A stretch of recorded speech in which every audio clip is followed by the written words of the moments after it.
Well, good morning, everyone. To help avoid just that awkward situation, you will find on your seats these invitation cards that have Sunday, April 1st clearly written out in all caps so that you don't end up in the long April Fool's, not April Fool's conversation with your neighbor.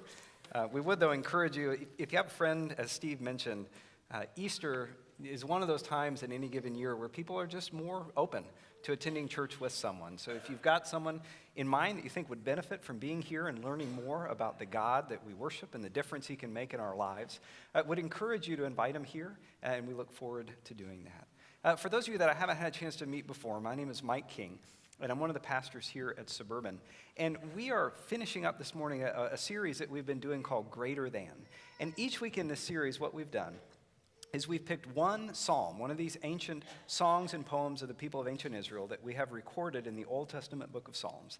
And in each week, we picked one of these poems and kind of read through it and just tried to think, okay, what can this teach us about who God is and about who we are and about how we can sort of interact with each other and live life better with him. And this morning, to continue on in that series, I want to invite you to turn with me in the Bible to Psalm 107. If it would help you for any reason, there are some red Bibles in the seats in front of you, and you can grab one of those as you're turning there. But as you're turning there, I just want to ask you one question. It's a simple question, but maybe there's a little bit more to it than you realize. And that question is, what's your story? Right? What is your story? Each of us, we have a story, right? The story of our lives. Where we've been, where we're going, the things that we've experienced, the things that we hope one day to do. And our stories are incredibly important.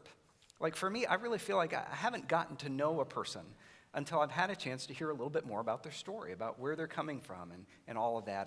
And this idea of stories, it's a pretty big part of the reason that my wife Martha and I are married today. So Martha and I met, we were working at a children's day camp on the north side of D.C. And there was a weekend near the end of that summer as sort of a thank you gift to the counselors. We were all going to load up in these school buses, and they were going to drive us to Ocean City, Maryland for the day. So we were going to have a day kind of at the beach. Now, I had noticed Martha. I mean, she's a hottie. Who wouldn't have noticed her? And over the course of the summer, and I get on the bus, and it's just like the greatest luck that any young man can have, right? There is an empty seat right next to her on the bus. And I'm thinking, this is pretty awesome, because it's like a 2.5-hour bus ride to the beach. Like, things are looking up. So I sit down with Martha, and as we're there, sort of driving to the beach, we just begin to talk. And, we start to get to know each other a little bit, and we do that by telling each other some of our stories. And I got to tell you, while it was her face, and let's be honest, her legs, that made me want to sit down there on the bus with her, what made me want to continue to spend time with her was just her story. Hearing more about her and her passion for God and for people. Hearing about the dreams that she had for her life and the way that she wanted to care for and invest in others. And again, it was one of those things, I originally wanted to sit down with her because she was beautiful, but I ended up wanting to spend the rest of my life with her because of her story. And because of the way that we began to talk and share and realize that our stories had some things in common. And the way that we began to dream that maybe one day our stories could somehow be greater together than they ever could have been apart. So that's kind of why story brought us together. And it's interesting because Psalm 107 is actually all about stories. In fact, if you look at the first verse, this is what it says. So it says, "Give thanks to the Lord, for he is good. His love endures forever. Let the redeemed of the Lord tell their story." Now, we need to talk for just a minute about this word love that is used there. The word love that's used here in the original language in Hebrew is the word hesed. And we've talked about this in some different sermons in this series because this is a word that gets used over and over and over again in the book of Psalms. And it is a word that is just loaded with meaning. Right? Sometimes when we think about love, we think about our emotions or, puppy love or that kind of thing. No, hesed is so much bigger than that. The best way really to define it is this idea of it is the unfailing love of God. It is the never gives up on us love of God. And it's this word that gets used over and over again. In fact, it is this word that God used to describe himself to the people of Israel. In this pivotal passage in the Old Testament, in the book of Exodus, God has kind of delivered the people of Israel from Egypt, and he's sort of telling them who he is. Who is this God that has rescued them? And he uses this word to describe himself. Look at how he describes himself in Exodus 34. He says, the Lord, there it is, I'm getting older, can't see as well. The Lord, the compassionate and gracious God, He says that he's slow to anger and he's abounding in love. That's that word hesed, and faithfulness. Maintaining love to thousands and forgiving wickedness, rebellion, and sin. Right? That's that word hesed. That's how he defines it. It's that never gives up on you love. It's defined by compassion and graciousness and sort of affection for people throughout the generations. And that word is so important that the poet actually starts the psalm off with this word and ends with this word. So verse 1 has this idea of God's unfailing love. And the very last verse, verse 43, brings us back to this idea of God's unfailing love. And the poet makes a really intentional choice there. He says, I'm going to bookend this song with this idea of God's unfailing love. And I think what that means for us as we're reading it is if verse 1 and verse 43 have this, the poet wants us to see that everything that happens in verses 2 through 42, all the actions of God that are described there, they're really just things that naturally grow out of that love, that naturally grow out of the heart and the character of God and who he is. It's just such an important word. And in fact, it's such an important word that a lot of scholars, when they look at the beginning of this psalm, they think that it was used in sort of the church life, in the worship life of Israel in an interesting way. They think that the pastor or the worship leader would say this verse with the people in kind of a call and response kind of way. Like he would start out by saying, give thanks to the Lord for he is good. And then all the people together would respond by saying his love endures forever. It's almost like this idea of his enduring love. It's so important. We got to get people to say that out loud with their own mouths so it sort of sinks into their heart.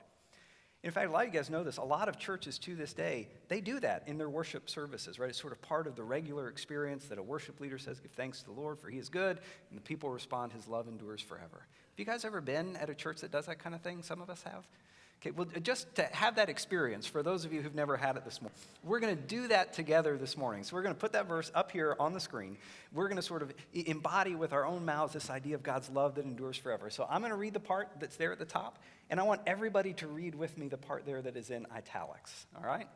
So it says, give thanks to the Lord, for he is good. His love endures forever. Okay, I'm going to give you guys like a B- on that, okay? I mean, that was good.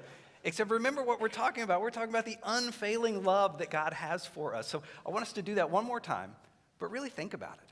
Think about what you're saying. Think about what you are proclaiming to the world about the never gives up on you love that God has for you. And I want us to say that, again, with such joy and passion behind it, that all of the kids over on the other side of the building think, man, I wonder what's going on over there. So we're having much more fun than we are. It's all right? We're going to do this one more time. You ready? So give thanks to the Lord, for he is good. His love. That was better. All right. So that's how it starts out, right? It starts out with this idea of his enduring, unfailing love. And then it builds on it in verse 2 by saying that there's a specific way that we ought to respond to that love. So in verse 2 it says this. It says, let the redeemed of the Lord tell their story. Those he redeemed from the hand of the foe, those he gathered from the lands, from east and west, from north and south, right? God has saved all sorts of people. From all different peoples, all around the world, from all types of different situations that they were in. And the response now is that those who've experienced his love and grace should tell other people about it, should share that with others, right, so that they can know about him too. That's kind of the command that he gives those of us who've experienced his love and his grace. And then from there, you kind of jump into the very meat of the poem itself. And pretty much the whole rest of the poem is made up of 4 stories. It's basically sort of 4 snapshots of different kinds of people who were lost, who were wandering, who were separated, who were in difficult situations until they cried out to God and he showed up and rescued them. So it's kind of 4 different stories. And as we walk through those, I just want to invite you to kind of keep your eyes open, keep your ears open and just think, okay, is there some way that there's something in this story that connects to my story? Is there something in here that maybe I can relate to or I remember from where I was before God reached out to me? So let's start. The first one of those is in verse 4. So it says, some wandered in desert wastelands, finding no way to a city where they could settle. They were hungry and thirsty, and their lives ebbed away. Then they cried out to the Lord in their trouble, and he delivered them from their distress. He led them by a straight way to a city where they could settle. Let them give thanks to the Lord for his unfailing love and his wonderful deeds for mankind. For he satisfies the thirsty and fills the hungry with good things. So really specifically, I think this passage, these verses, they're talking about the time when the people of Israel wandered in the wilderness for 40 years. That's kind of part of their story. God rescued them from slavery in Egypt, and they spent 40 years wandering in the desert. And these verses are talking about that. But they're talking about a lot more than that. Because over the years, other people have looked at these verses and said, this can apply to all sorts of times in our lives when we are wandering or when we're lost, when we're hungry, when we're in need of direction and guidance. Right? We can apply that to different kinds of things. So just a question for you. How does this connect with your life today? Right? Where in your life have you had moments or seasons of wandering?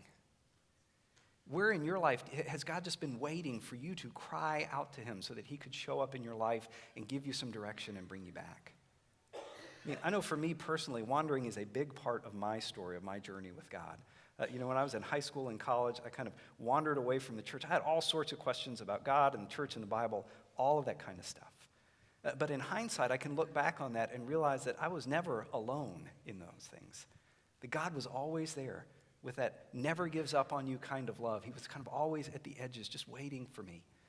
Like I look back and I see how he was there in friendships that he brought into my life, in crucial conversations that I had, in some of the things and experiences I went to, in the answers that I found to my questions.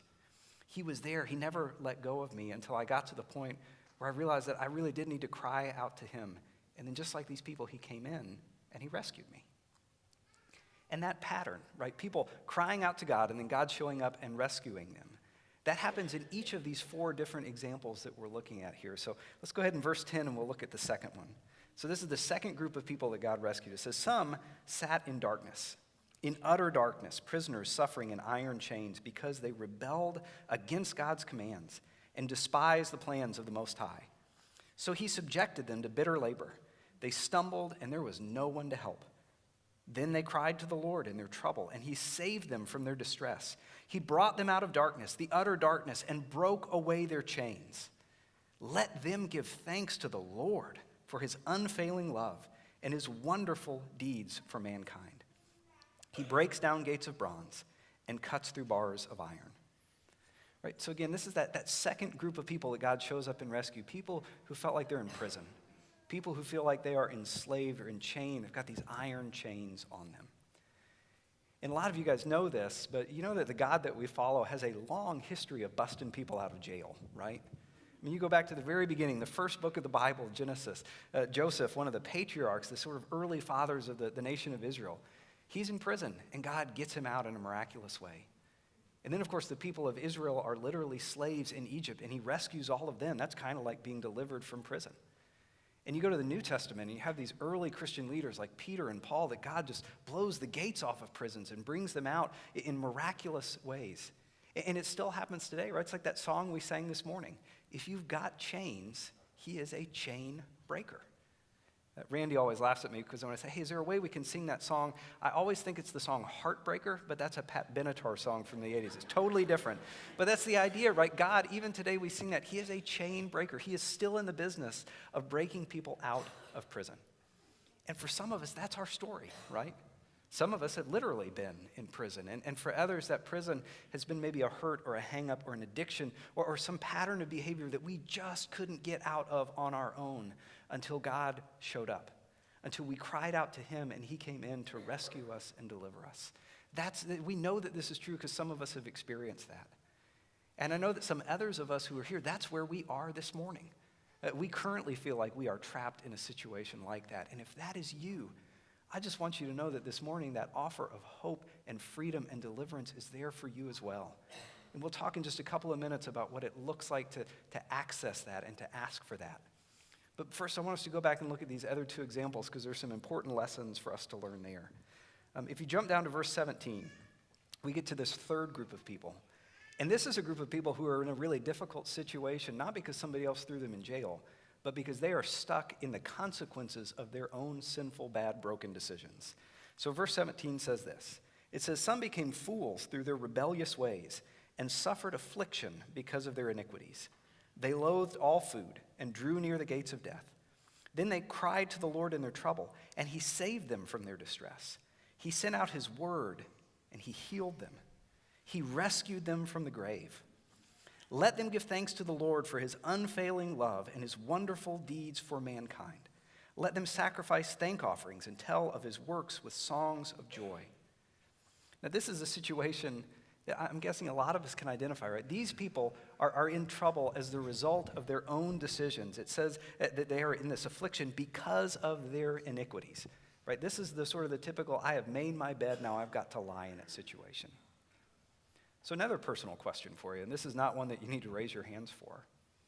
How many of us have been in a situation like this, where we look around and things are not good, relationships are not good, things are broken around us, and we look around, and if we're being honest, we have to say, yeah, I did this, right? All the stuff that I'm going through now, this is a direct result of the dumb decisions that I made, right? We have all been there, right? We all make bad decisions.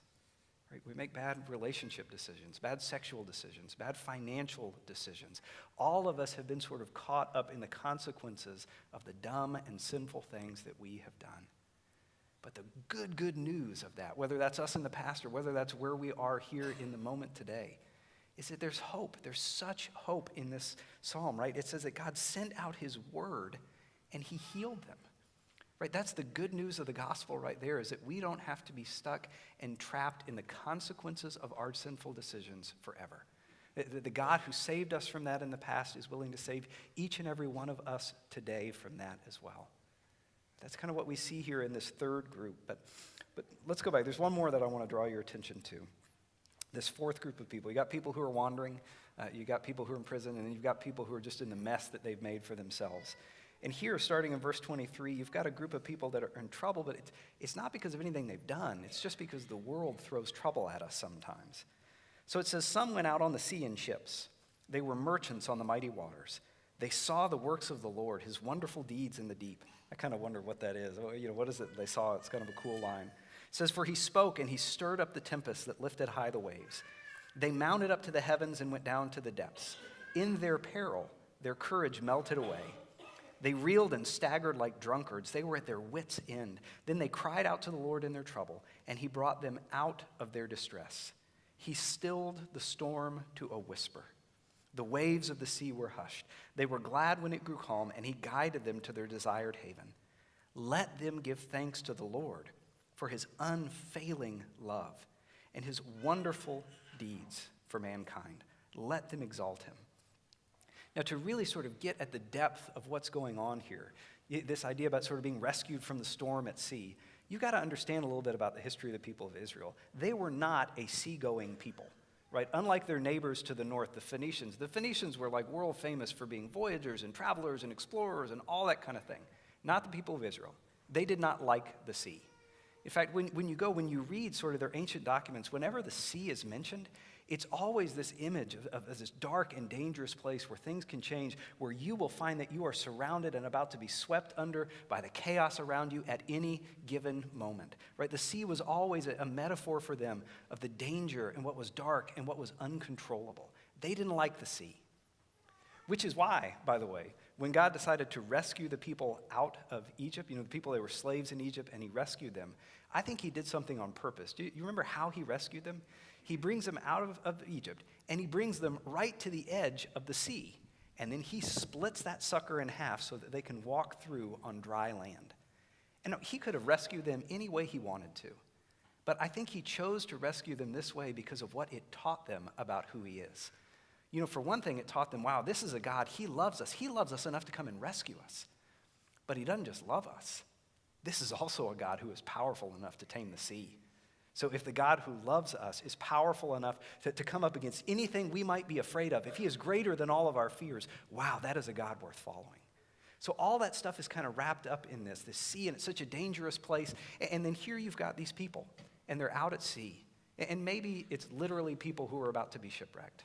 But maybe it's just people, you're out at sea. Sometimes life just happens. Sometimes the storms just come. And here we've got this beautiful picture about how God shows up and is able to rescue people even from the very worst that life may throw at them. And all of us, right, we've probably had experiences like this too, where we have been out there and we feel like the waves are about to take us over and the water is just about to come over our head and we are going down and we don't see a way out of the situation. Well, again, what the psalm tells us is that God can rescue us even in that. right? God can show up even in that and rescue us. And that's, some of you guys may know this, but that's actually literally the story behind the song Amazing Grace. Right? A lot of us know that song Amazing Grace, kind of famous church song.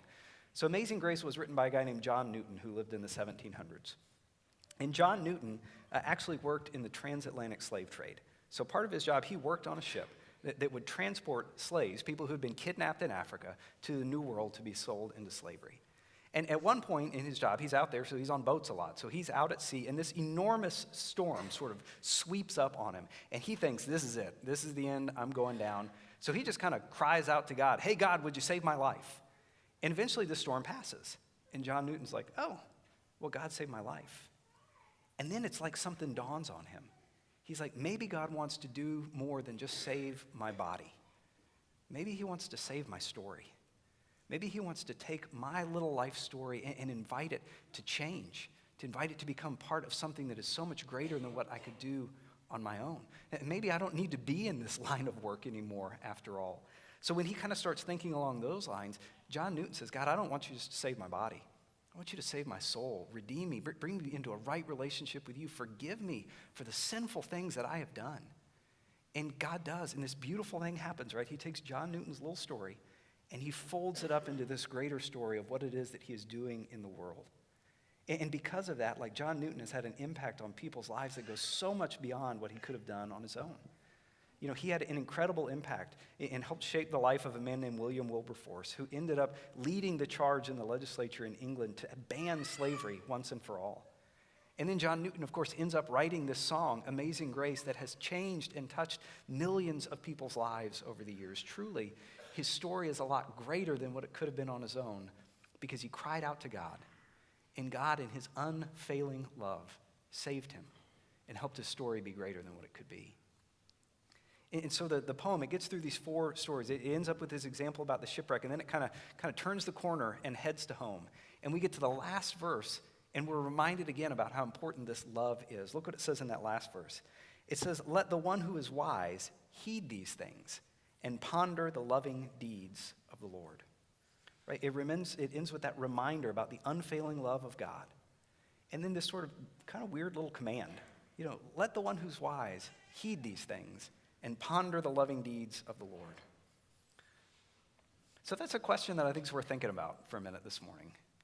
What does it mean for us to be wise, to think about these things and heed them and ponder the loving deeds of the Lord? Well, I think at least at one level, it means that we need to spend some time thinking about our stories and how God's story intersects with our stories. Right, for each of us, we've got a story, and our story matters. Our life matters. God created every single one of us. Each one of us is unique, and he loves each one of us. But one of the truths that we see all throughout the Bible is that our story will never be the story that we were created to live, unless we invite God to sort of take our story and wrap it up in his. Right? Our story is never going to be the power-filled story, the life-filled story, the full and free story that God created us to live, unless we invite him in to transform our story by his love and his grace. I mean, that's really what the gospel message is all about. And the gospel, as clearly as I know how to say it, is that all of us are more broken than we will ever know, but we are more loved by God than we can ever imagine. Right? All of us, every single one of us, we are just more broken than we are ever going to know. And maybe as we've been listening to this psalm, we've seen ourselves in that story, in the wandering, in the being in prison, in the being lost, in the needing help. Right? And even if we didn't see ourselves in there, we know it's true. We know that we mess things up when we try to run life on our own, that things don't always go well. Right? We are all more broken than we're ever going to know. But again, the great news of the gospel is that God, in his unfailing love, will rescue every single one of us wherever we are. We are more loved than we can ever imagine. And friends, that's what we as a church are really all about. We're just trying to help people experience God's love and his grace and his power and his forgiveness so that they can live the full, free lives that they were created to live. And every single person that you see here today, right, we're all broken. Right? The only difference between those of us who are followers of Jesus and those who aren't, those of us who have crossed the line of faith, just realize that we can't do this on our own. We need to accept his offer of love and grace and forgiveness, make him the Lord and leader of our life, and that gives us the power to change things. right? Even the people who work here, right? Even the people who lead this church. We don't do it because we're perfect and we've had it all figured out, right? We do it because we too were broken and we experience God's love and his grace. In fact, a lot of the leaders here at the church, the senior staff and the elders, we had an opportunity a couple of weekends ago to get away for this sort of planning time. And while we were there, we kind of did a little project. I invited everybody that was there to sort of read this psalm and just identify one verse in it that somehow connects with their story, kind of where they were in the past before God showed up, before they cried out to him. And then to just take a sentence or two and describe where they are now because of what God has done. And we recorded all that on video, and I just want to take a moment and have you all watch it, what they had to share. Let them thank the Lord for his steadfast love, for his wondrous works to the children of man. For he shatters the doors of bronze and cuts in two the bars of iron. Praise the Lord. I was held captive to idols that I had made that rivaled God. They no longer hold me in bondage. God showed up in my story when I was in the prison of sin, and he broke down the barrier so that I could see his love and experience the wonderful things he has for me. God showed up in my life and broke the bonds of fear that had kept me back from following where he was leading me to go. God showed up in my story when I was sick and in pain, and I sang songs of praise, and he carried me through. Those he gathered from the lands, from east and west, from north and south. Some wandered in desert wastelands, finding no way to a city where they could settle. Verse 7 says, he led them by a straight way to a city where they could settle. After finding God and realizing that my citizenship is in heaven, I finally found my roots. God showed up in my own story when I moved away to college, and he brought older college students into my life who loved Jesus, and that really helped me grow in my faith. God showed up in my story and led me to a safe and secure place with him. In their peril, their courage melted away. They reeled and staggered like drunkards. They were at their wits' end. Then they cried out to the Lord in their trouble, and he brought them out of their distress. God showed up in my story and pulled me out of my fear. He stilled the storm to a whisper. The waves of the sea were hushed. They were glad when it grew calm, and he guided them to their desired haven. God showed up in my story, and he calmed the wind and the waves, and he brought me home. Psalm 107 verse 9 says, for he satisfies the thirsty and fills the hungry with good things. God shows up in my story with life, joy, and the promise of grace. God found me and gave purpose to my life. He brought them out of darkness, the utter darkness, and broke away their chains. God showed up in my story. He broke away my chains and brought me into his glorious light. He turned the desert into pools of water and the parched ground into flowing springs. God showed up in my story with his truth, showing me great hope and filling me with his joy. And it makes me think about how my life at one point used to be so dry because I only lived for me. But God came into my life, and literally everything I love about my life comes from the day I decided to follow Jesus. So what's your story? What's your story? Where did you see yourself in this psalm?